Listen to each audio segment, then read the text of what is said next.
Margaret had no intention of letting things slide, and the evening before she left Swanage she gave her sister a thorough scolding. She censured her, not for disapproving of the engagement, but for throwing over her disapproval a veil of mystery. Helen was equally frank. "Yes," she said, with the air of one looking inwards, "there is a mystery. I can't help it. It's not my fault. It's the way life has been made." Helen in those days was over-interested in the subconscious self. She exaggerated the Punch and Judy aspect of life, and spoke of mankind as puppets, whom an invisible showman twitches into love and war. Margaret pointed out that if she dwelt on this she, too, would eliminate the personal. Helen was silent for a minute, and then burst into a queer speech, which cleared the air. "Go on and marry him. I think you're splendid, and if anyone can pull it off, you will." Margaret denied that there was anything to pull off, but she continued, "Yes, there is, and I wasn't up to it with Paul. I can do only what's easy. I can only entice and be enticed. I can't, and won't, attempt difficult relations. If I marry, it will either be a man who's strong enough to boss me or whom I'm strong enough to boss. So I shan't ever marry, for there aren't such men. And heaven help anyone whom I do marry, for I shall certainly run away from him before you can say Jack Robinson. There. Because I'm uneducated. But you're different, you're a heroine." "Oh, Helen. Am I? Will it be as dreadful for poor Henry as all that?" "You mean to keep proportion, and that's heroic, it's Greek, and I don't see why it shouldn't succeed with you. Go on and fight with him and help him. Don't ask me for help, or even for sympathy. Henceforward I'm going my own way. I mean to be thorough, because thoroughness is easy. I mean to dislike your husband, and to tell him so. I mean to make no concessions to Tibby. If Tibby wants to live with me, he must lump me. I mean to love you more than ever. Yes, I do. You and I have built up something real, because it is purely spiritual. There's no veil of mystery over us. Unreality and mystery begin as soon as one touches the body. The popular view is, as usual, exactly the wrong one. Our bothers are over tangible things, money, husbands, house hunting. But heaven will work of itself." Margaret was grateful for this expression of affection, and answered, "Perhaps. All vistas close in the unseen, no one doubts it, but Helen closed them rather too quickly for her taste." At every turn of speech one was confronted with reality and the absolute. Perhaps Margaret grew too old for metaphysics, perhaps Henry was weaning her from them, but she felt that there was something a little unbalanced in the mind that so readily shreds the visible. The businessman who assumes that this life is everything, and the mystic who asserts that it is nothing, fail, on this side and on that, to hit the truth. "Yes, I see, dear, it's about halfway between," Aunt Julie had hazarded in earlier years. No, truth, being alive, was not halfway between anything. It was only to be found by continuous excursions into either realm, and though proportion is the final secret, to espouse it at the outset is to ensure sterility.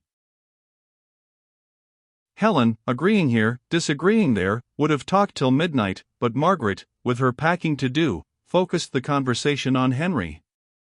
She might abuse Henry behind his back, but please would she always be civil to him in company? "I definitely dislike him, but I'll do what I can," promised Helen. "Do what you can with my friends in return." This conversation made Margaret easier.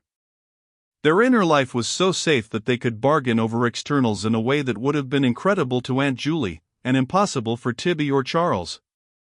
There are moments when the inner life actually pays, when years of self-scrutiny, conducted for no ulterior motive, are suddenly of practical use. Such moments are still rare in the West, that they come at all promises a fairer future. Margaret, though unable to understand her sister, was assured against estrangement, and returned to London with a more peaceful mind. The following morning, at 11 o'clock, she presented herself at the offices of the Imperial and West African Rubber Company. She was glad to go there, for Henry had implied his business rather than described it, and the formlessness and vagueness that one associates with Africa itself had hitherto brooded over the main sources of his wealth. Not that a visit to the office cleared things up. There was just the ordinary surface scum of ledgers and polished counters and brass bars that began and stopped for no possible reason, of electric light globes blossoming in triplets, of little rabbit hutches faced with glass or wire, of little rabbits. And even when she penetrated to the inner depths, she found only the ordinary table and Turkey carpet, and though the map over the fireplace did depict a helping of West Africa, it was a very ordinary map.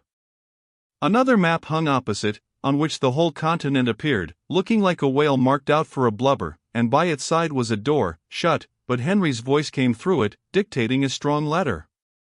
She might have been at the Porphyrion, or Dempster's Bank, or her own wine merchant's. Everything seems just alike in these days. But perhaps she was seeing the imperial side of the company rather than its West African, and imperialism always had been one of her difficulties. 1 minute, called Mr. Wilcox on receiving her name. He touched a bell, the effect of which was to produce Charles. Charles had written his father an adequate letter, more adequate than Evie's, through which a girlish indignation throbbed. And he greeted his future stepmother with propriety. "I hope that my wife, how do you do, will give you a decent lunch," was his opening. "I left instructions, but we live in a rough and ready way. She expects you back to tea, too, after you have had a look at Howard's End. I wonder what you'll think of the place. I wouldn't touch it with tongs myself. Do sit down. It's a measly little place." "I shall enjoy seeing it," said Margaret, feeling, for the first time, shy. "You'll see it at its worst, for Bryce decamped abroad last Monday without even arranging for a charwoman to clear up after him. I never saw such a disgraceful mess. It's unbelievable. He wasn't in the house a month. I've more than a little bone to pick with Bryce," called Henry from the inner chamber. "Why did he go so suddenly?" "Invalid type, couldn't sleep." "Poor fellow." "Poor fiddlesticks," said Mr. Wilcox, joining them. "He had the impudence to put up notice boards without as much as saying with your leave or by your leave. Charles flung them down." "Yes, I flung them down," said Charles modestly. "I've sent a telegram after him, and a pretty sharp one, too. He, and he in person, is responsible for the upkeep of that house for the next 3 years. The keys are at the farm. We wouldn't have the keys." "Quite right. Dolly would have taken them, but I was in, fortunately." "What's Mr. Bryce like?" asked Margaret. But nobody cared. Mr. Bryce was the tenant, who had no right to sublet. To have defined him further was a waste of time. On his misdeeds they descanted profusely, until the girl who had been typing the strong letter came out with it. Mr. Wilcox added his signature. "Now we'll be off," said he. A motor drive, a form of felicity detested by Margaret, awaited her. Charles saw them in, civil to the last, and in a moment the offices of the Imperial and West African Rubber Company faded away. But it was not an impressive drive. Perhaps the weather was to blame, being grey and banked high with weary clouds. Perhaps Hertfordshire is scarcely intended for motorists. Did not a gentleman once motor so quickly through Westmoreland that he missed it? And if Westmoreland can be missed, it will fare ill with a county whose delicate structure particularly needs the attentive eye. Hertfordshire is England at its quietest, with little emphasis of river and hill. It is England meditative. If Drayton were with us again to write a new edition of his incomparable poem, he would sing the nymphs of Hertfordshire as indeterminate of feature, with hair obfuscated by the London smoke. Their eyes would be sad, and averted from their fate towards the northern flats, their leader not Isis or Sabrina, but the slowly flowing Leah. No glory of raiment would be theirs, no urgency of dance, but they would be real nymphs. The chauffeur could not travel as quickly as he had hoped, for the Great North Road was full of Easter traffic. But he went quite quick enough for Margaret, a poor-spirited creature, who had chickens and children on the brain. "They're all right," said Mr. Wilcox. "They'll learn like the swallows and the telegraph wires." "Yes, but, while they're learning, the motors come to stay," he answered. "One must get about. There's a pretty church. Oh, you aren't sharp enough. Well, look out, if the road worries you, right outward at the scenery."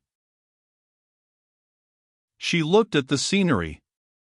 It heaved and merged like porridge. Presently it congealed. They had arrived. Charles's house on the left, on the right the swelling forms of the 6 hills. Their appearance in such a neighborhood surprised her. They interrupted the stream of residences that was thickening up towards Hilton. Beyond them she saw meadows and a wood, and beneath them she settled that soldiers of the best kind lay buried. She hated war and liked soldiers, it was one of her amiable inconsistencies. But here was Dolly, dressed up to the nines, standing at the door to greet them, and here were the first drops of the rain. They ran in gaily, and after a long wait in the drawing-room, sat down to the rough and ready lunch, every dish of which concealed or exuded cream. Mr. Bryce was the chief topic of conversation. Dolly described his visit with the key, while her father-in-law gave satisfaction by chaffing her and contradicting all she said. It was evidently the custom to laugh at Dolly. He chaffed Margaret too, and Margaret, roused from a grave meditation, was pleased and chaffed him back. Dolly seemed surprised and eyed her curiously. After lunch the 2 children came down. Margaret disliked babies, but hit it off better with the 2-year-old, and sent Dolly into fits of laughter by talking sense to him. "Kiss them now, and come away," said Mr. Wilcox. She came, but refused to kiss them. It was such hard luck on the little things, she said, and though Dolly proffered Chorley Worley and Porgly Woggles in turn, she was obdurate. By this time it was raining steadily. The car came round with the hood up, and again she lost all sense of space. In a few minutes they stopped, and Crane opened the door of the car. "What's happened?" asked Margaret. "What do you suppose?" said Henry. A little porch was close up against her face. "Are we there already?" "We are." "Well, I never. In years ago it seemed so far away." Smiling, but somehow disillusioned, she jumped out, and her impetus carried her to the front door. She was about to open it, when Henry said, "That's no good, it's locked." "Who's got the key?" As he had himself forgotten to call for the key at the farm, no one replied. He also wanted to know who had left the front gate open, since a cow had strayed in from the road, and was spoiling the croquet lawn. Then he said rather crossly, "Margaret, you wait in the dry. I'll go down for the key. It isn't 100 yards. Mayn't I come too?" "No, I shall be back before I'm gone." Then the car turned away, and it was as if a curtain had risen. For the second time that day she saw the appearance of the earth. There were the green gage trees that Helen had once described, there the tennis lawn, there the hedge that would be glorious with dog roses in June, but the vision now was of black and palest green. Down by the dell hole more vivid colors were awakening, and Lent lilies stood sentinel on its margin, or advanced in battalions over the grass. Tulips were a tray of jewels. She could not see the wych elm tree, but a branch of the celebrated vine, studded with velvet knobs, had covered the perch. She was struck by the fertility of the soil. She had seldom been in a garden where the flowers looked so well, and even the weeds she was idly plucking out of the porch were intensely green. Why had poor Mr. Bryce fled from all this beauty? For she had already decided that the place was beautiful. Naughty cow! Go away, cried Margaret to the cow, but without indignation. Harder came the rain, pouring out of a windless sky, and spattering up from the notice boards of the house agents, which lay in a row on the lawn where Charles had hurled them. She must have interviewed Charles in another world where one did have interviews. How Helen would revel in such a notion! Charles dead, all people dead, nothing alive but houses and gardens. The obvious dead, the intangible alive, and no connection at all between them. Margaret smiled. Would that her own fancies were as clear-cut. Would that she could deal as high-handedly with the world. Smiling and sighing, she laid her hand upon the door. It opened. The house was not locked up at all. She hesitated. Ought she to wait for Henry? He felt strongly about property, and might prefer to show her over himself. On the other hand, he had told her to keep in the dry, and the porch was beginning to drip. So she went in, and the draft from inside slammed the door behind. Desolation greeted her. Dirty fingerprints were on the hall windows, flue and rubbish on its unwashed boards. The civilization of luggage had been here for a month, and then decamped. Dining room and drawing room, right and left, were guessed only by their wallpapers. They were just rooms where one could shelter from the rain. Across the ceiling of each ran a great beam. The dining room and hall revealed theirs openly, but the drawing room's was match-boarded because the facts of life must be concealed from ladies? Drawing room, dining room, and hall, how petty the names sounded. Here were simply 3 rooms where children could play and friends shelter from the rain. Yes, and they were beautiful. Then she opened one of the doors opposite, there were 2, and exchanged wallpapers for whitewash. It was the servants' part, though she scarcely realized that, just rooms again, where friends might shelter. The garden at the back was full of flowering cherries and plums. Farther on were hints of the meadow and a black cliff of pines. Yes, the meadow was beautiful. Penned in by the desolate weather, she recaptured the sense of space which the motor had tried to rob from her. She remembered again that 10 square miles are not 10 times as wonderful as 1 square mile, that 1,000 square miles are not practically the same as heaven. The phantom of bigness, which London encourages, was laid forever when she paced from the hall at Howard's End to its kitchen and heard the rain run this way and that where the watershed of the roof divided it. Now Helen came to her mind, scrutinizing half Wessex from the ridge of the Purbeck Downs, and saying, "You will have to lose something." She was not so sure. For instance, she would double her kingdom by opening the door that concealed the stairs. Now she thought of the map of Africa, of empires, of her father, of the 2 supreme nations, streams of whose life warmed her blood, but, mingling, had cooled her brain. She paced back into the hall, and as she did so the house reverberated. "Is that you, Henry?" she called. There was no answer, but the house reverberated again. "Henry, have you got in?" But it was the heart of the house beating, faintly at first, then loudly, martially. It dominated the rain. It is the starved imagination, not the well-nourished, that is afraid. Margaret flung open the door to the stairs. A noise as of drums seemed to deafen her. A woman, an old woman, was descending, with figure erect, with face impassive, with lips that parted and said dryly, "Oh. Well, I took you for Ruth Wilcox." Margaret stammered, "I Mrs. Wilcox, I?" "In fancy, of course, in fancy. You had her way of walking. Good day." And the old woman passed out into the rain.